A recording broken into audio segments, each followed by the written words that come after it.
my name is Simon Bridge, and this is the third in a series of short videos about the DNA of Shakespeare's verse, the Iambic Pentameter. In the first two videos we looked at the rhythms of Iambic Pentameter, 10 beats in a line, ti-tum, ti-tum, ti-tum, ti-tum, ti-tum, and the way that Shakespeare used that rhythm and varied the rhythm to recreate the rhythms and sounds of everyday speech in his plays. And then we looked at the first line of Hamlet's most famous soliloquy, "To be or not to be, that is the question." That's an 11-beat line there, a long line, and it really disturbs the rhythm of the Iambic Pentameter and is tricky on the ear, and it recreates or gives a picture of Hamlet's indecision, his weakness at this point in the play. We're in Act 3, Scene 1 of Hamlet here. Get yourself a copy of the speech. I've got it here because we're going to take a look at the next few lines. And if you read through those lines and concentrate on the rhythm, you can hear that, don't worry too much about what the words mean at this point, but you can hear that the rhythm's disturbed. There's full of long lines, 11-beat lines. There's even a 12-beat line here.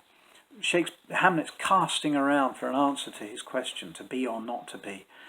He's not getting it, and his mind's in a whirl at this point. But then gradually he gets a grip on his thoughts, gets a bit of strength in his mind, and he re-establishes the rhythm. Listen to this.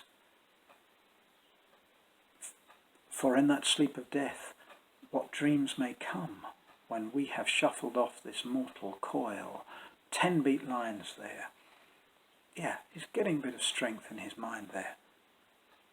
And then something new happens.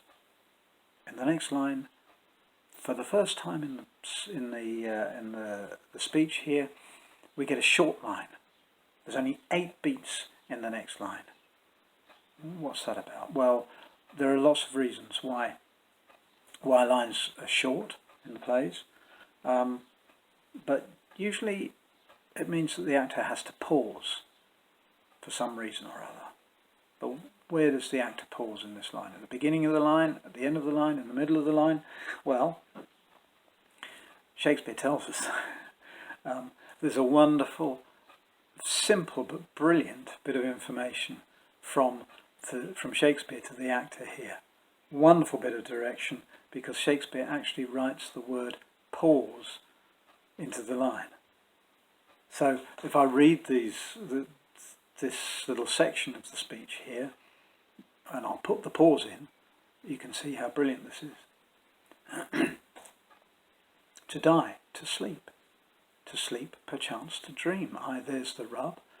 For in that sleep of death, what dreams may come when we have shuffled off this mortal coil must give us pause.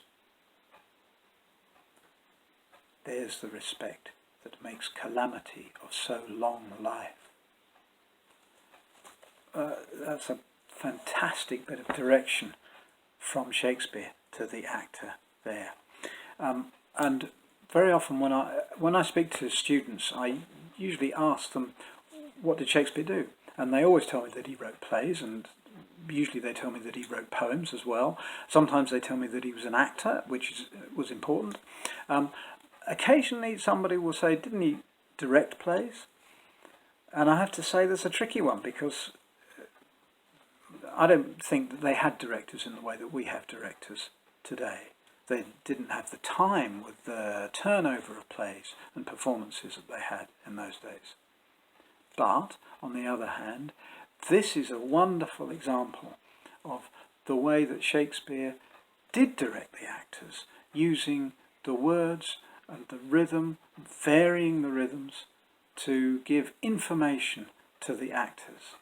And there's lots and lots of examples of that throughout Shakespeare's plays, of the way that he directed the actors directly with the words.